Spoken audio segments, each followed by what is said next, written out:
someone's gonna be snoozing through that. So you're dealing with kids with short attention span.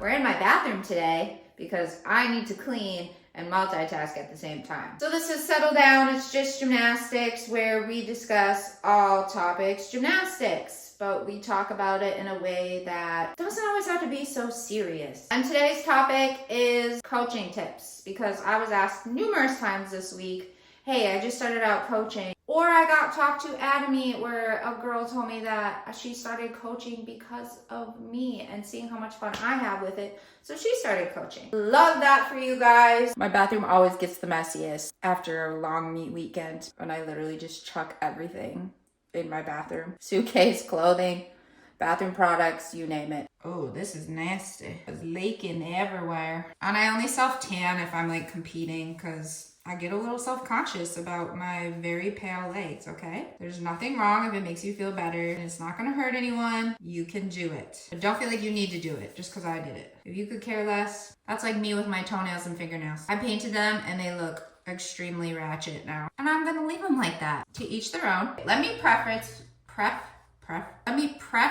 by saying that this video I think is for all different types of coaches, but I am predominantly going to be talking about my new coaches who are just getting started and might want tips from this old lady. But my first tip is personality, and that means you might need to fake it a little sometimes. It's kind of like filming content. Like, I'm not going to come on here and be like, hey guys, like that's not very interactive. It doesn't get you hyped up to want to watch it. Someone's going to be snoozing through that. So you're dealing with kids with short attention spans. You need to have just a little bit of a pep in your step. And it feels very awkward at first, and it feels very untrue to yourself.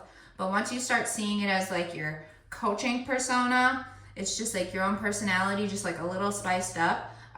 You start to get used to it. Honestly, it makes things more fun for you, and it makes more things fun for them. Wow, say that 5 times fast. So with that, I say to practice it. I know it sounds silly to be like sitting here in the mirror talking to yourself. Practice giving compliments and making silly little comments. Even when you're teaching teen, like it's always fun to like give them little quirky comments or things that you know are gonna make them laugh. It doesn't have to be about them. It doesn't have to be about you. It can be about this random piece of equipment here. The other thing you want to practice is your facials and being very careful that you're not zoning out. I struggle with an RBF, so I feel you. And I don't know that I'm doing it, but you have to try to control it as much as possible. I just think every 3 seconds, if you're saying something or correcting something, silly goose, get those toes together. Oh, look, I can pull them apart. I always tell my younger coaches, like, parents are on the sidelines watching you. They're taking videos of you. Like, you need to look the parts, not just sound like the parts, because they can't hear what you're saying. They can only see what your face is doing and what like your body language is. Honestly, try to just get like overly involved with what everyone's doing. I can't remember if I said this too, but just practicing compliments. So they usually tell you to sandwich a correction. You say something good, you say something they need work on, you say something good again. Even for teen kids, you want to do that too. You want to say, hey, your set was so much better, but I did notice your feet were a little apart. So if we could get those together, I think it would take this really great layout that's already good to like super great, which I know you're capable of. So you're just like hyping them up while still being able to give a correction. Until they obviously can start picking up on, hey, this coach is really just trying to help me. So when they give me a correction, it's not like they're targeting me and trying to beat me down. They're doing it out of the fact that they want to make me better. My second tip is to have a plan and have some goals, just like I would tell gymnasts to have goals. Coaches need to have goals too. This one may seem obvious, but I think some coaches get so wrapped up in their plans that they forget that it's about the gymnast, and you might need to make some changes, and you might have some things that aren't going to work out. And that's nothing to get frustrated over. It just means to like be flexible, and you're trying to meet the gymnast where they're at. You're trying to do kind of a both. You're trying to meet the gymnast where they're at, but then you're also trying to get them to reach some of your goals, which should also be their goals, if you know what I mean. You need to learn to be flexible, not only with them and the plan, but also what goes into that. What if you have a plan to use this wedge and someone else has it, so now you got to make a plan for something else? Like, always have backup plans. Be flexible so that you're prepared, because the worst thing you want to do is all of a sudden be staring at all your stations and be like, oh my gosh, I need that mat, and now what? And if you start freezing up, this generation will eat you alive. They will see that weakness and they will snatch it up. You also want to be consistent, because that's how they grow.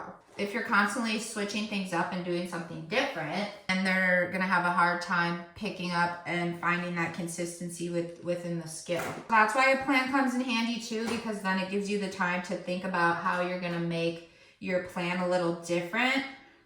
Well, how it's gonna be similar, so it's consistent and they're building on the skill that they're learning, while also making it fun. So you might do the same drill each week. So today I'm using pip blocks to reach down, lever, pick it up, turn, and put it back down into this circle. And I'm gonna come up with a story about why we're using pip blocks today, versus next week or in 2 weeks, we're gonna use pom-poms. I think coaches fear that if they do the same thing all the time, the kids are going to get bored. But there are certain things you want to have almost done consistently, like a warm-up, especially if you're a beginner coach that needs to go grab a mat over there or needs to set something up because something got moved around. You want your kids to come over and know what's going on. As soon as they go to beam, this is what they do. As soon as we're going to bars, this is what we do. My last part of having a plan is you need to even plan where you are going to be within your rotation.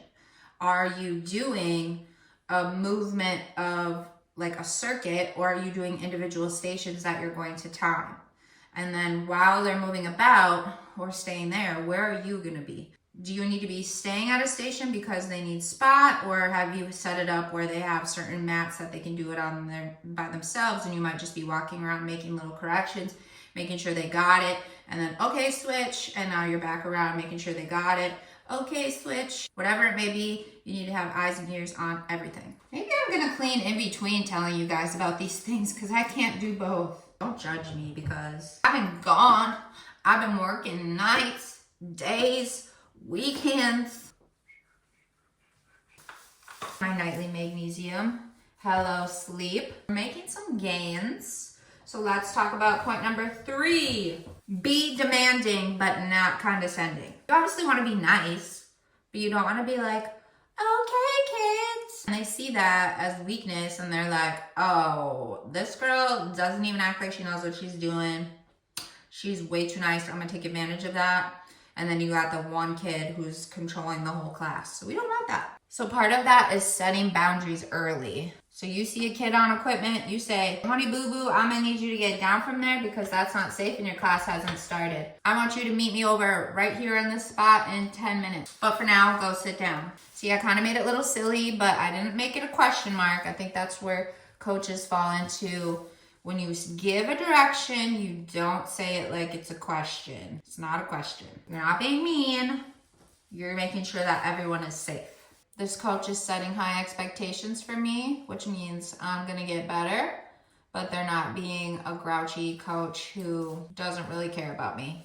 We don't want to give off that. So my biggest thing is just to be upfront with consequences, upfront with expectations. The quicker you announce them and you say capiche and everybody says capache, the less likely things outside of that is going to happen. And be able to trust you as their coach because you have control of the room. This is how I would practice this, or this is what I would do if I were a coach, a rec coach, and I was first coming into a class. And I see we got some kids over here, a little anxious, sitting by parents, and we got some kids over here who are probably jumping on equipment when they shouldn't be. I'm going to announce, excuse me, advanced beginner girls, if you are an advanced beginner, come on over to Coach Jacqueline so we can get started.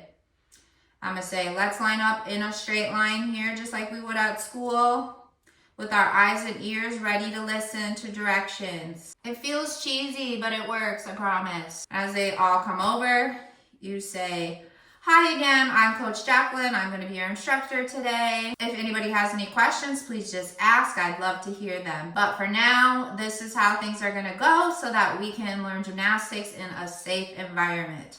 If you have to go to the bathroom at any point of gymnastics today, I need you to ask me, because the last thing I want to see is you get ran over. So just like you wouldn't cross the street by yourself, I can't have you crossing the gym by yourself either. So come over to me if you need to get a drink or you need to go to the bathroom, and I will help guide you across the gym to get there safely. Starting out every workout, I need you to meet me right here. We are not going to be on the equipment over there because I would be so sad if someone got hurt before practice even started and you couldn't join us. So please don't be over on the equipment. Those kids are going to hear that as you're saying that and you're giving more directives. Sorry, I'm out of character now. As you're giving directives, those kids that were kind of anxious about it are going to feel more comfortable being in line because they have an adult leading them. And they're not going to feel like those other kids that were making them a little nervous are going to be able to take charge. So that's kind of how I would start. Just like I said about being consistent with stations, be consistent with what you're telling them as far as safety. And that one time you just let a kid go off, it's going to break that trust. It's going to break that control of the group. So stick to what you're telling the kids. You can show them your kindness one-on-one when you're at a station with them, but as a whole group, I really try to stand my ground, and it's a very what coach says goes. One-on-one though, I'm gonna be like, oh my gosh, that's such a cute unicorn leotard, and oh, I love that so much, or whoa, you did that pullover so excellently. Full setting, boom, this is how it goes. Individual setting, one-on-one interactions, getting to know them and being super cutesy. This cleaning thing is going so bad.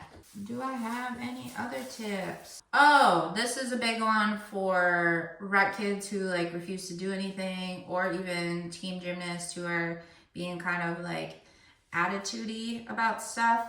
I say, how can I help you help yourself?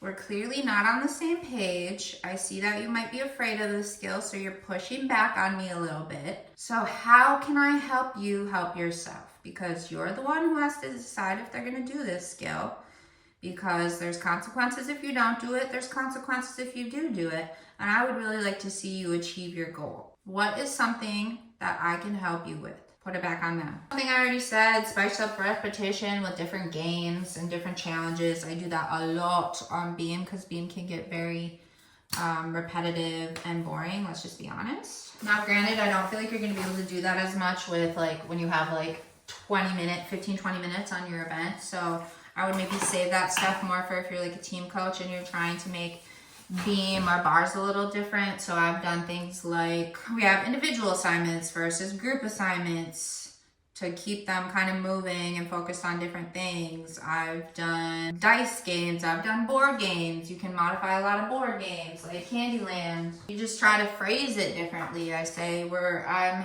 challenging you today, 10 of each skill in your routine. I didn't say you had to do 10 in a row, so it's not a big deal if they don't. But it gets them a little hyped to want to do 10 in a row, because it's ooh, it's a challenge. I'm going to challenge myself to get 10 in a row. And if they really know that they're not going to get 10 in a row, then I say, and if you don't make 10, that's okay. Try to get 5, or the next time try to get 6. Try to one-up it. I do on occasion have them do group challenges. In 15 minutes, if we can get, let's say I'm coaching gold or level 4 or level 3. In 15 minutes, if the entire group can get 30 kips, and I let them yell, 1, 2, I got 3, 4, and we really get hyped up, and they can get to that 30, and it's they're, whoa, and they finally get it. I try to make it a little bit of a challenge, I make it a challenge, but I also make it realistic. Joked around with my 6s the other day that if they miss their feet on their straddle-on, kip straddle-on, because they're struggling a little bit with the kip cast handstand connection. So we worked on kip straddle towards the bar but miss your feet and fall over. I said, if you miss your feet, you get a brownie point. And they're like, oh, we get a brownie point. And they're like, do we get brownies if we make it? I said, sure, you can have brownies if you make it. So I brought them brownies, because they also need to learn that you might not be as good at it as an event as another kid, but like that's where that other kid kind of picks up the slack for you on the team, like as the team scores. And that's kind of how, that's how it is in like any team sport. If you're struggling with a certain aspect, but your strength is over here, then that's okay if, someone else picks up the slack for you, your teammate picks up the slack for you over here, and you help them out on the other event. I think that's perfectly okay. So that's just kind of teaching them that when you do those group challenges, that not everybody has to get it, because that's kind of how a team works. They help each other out. If I do make it a challenge where everybody has to get it, then I'm gonna make it over time. So I used to do this with level 4, that once everybody could show a cartwheel made all in one like sitting, where we all sat down and watched each other, and you have that added pressure like a competition. If we all made it, we got an ice cream party. I never ever said like, okay, today's the last day. It was whenever we made it, because it was still something to celebrate.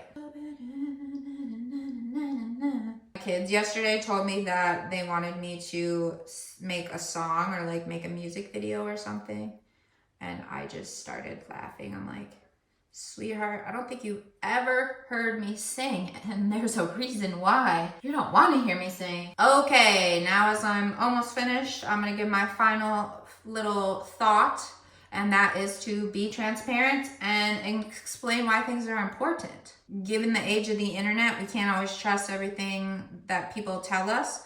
So I think it's important now as coaches that we be as transparent as possible, especially given our past history of gymnastics coaches and being very like robotic and like, you do what I say, and gymnasts not having a voice for themselves. And I think it's important for you to teach gymnasts that it's okay to speak up and ask questions, and guide them through when that's an appropriate time. It's also okay to tell them, hey, not right now, in a minute, and just make sure you stick to that minute or so and get to them and answer their questions. But also just trying to be transparent with, as you're explaining stations. I use this especially in that like gold level 4 time, when they're really pushing for those kips and all they want to do is, can I work on kips? Can I work on kips? And I'm like, well, we got to work on our glide swing a little bit more. And they're like, glide swings? So I'm like, yeah, glide swings. And then they're like, but why? And then that's when you need to pull that out and be like, this is why. Because you're going to get a better, stronger kip if you make sure you extend all the way out. And a couple of you I've been noticing, you guys have not been stretching all the way out. But as soon as I start seeing you doing that, and I start seeing you glide out and really paying attention to your form, then I would be happy to work on kips and get back to it. But until then, I'm gonna need us to continue to work on glides. So see, it's a collaborative effort. You're willing to take a step forward if they're willing to take a step forward. Teamwork. I have many more things to say, but that's gonna have to wrap it up this time, and maybe I'll make a part 2 to this for more team suggestions and stations and games and such. But for now, I need to get ready because as usual, I'm running late, and I would like 2024 to be different for that. I would like to be a person who runs a little more on time. So I'm gonna get going. Hope to catch you in my next one. Don't forget to subscribe, hit that notification bell so you don't miss out on my next video. Bye!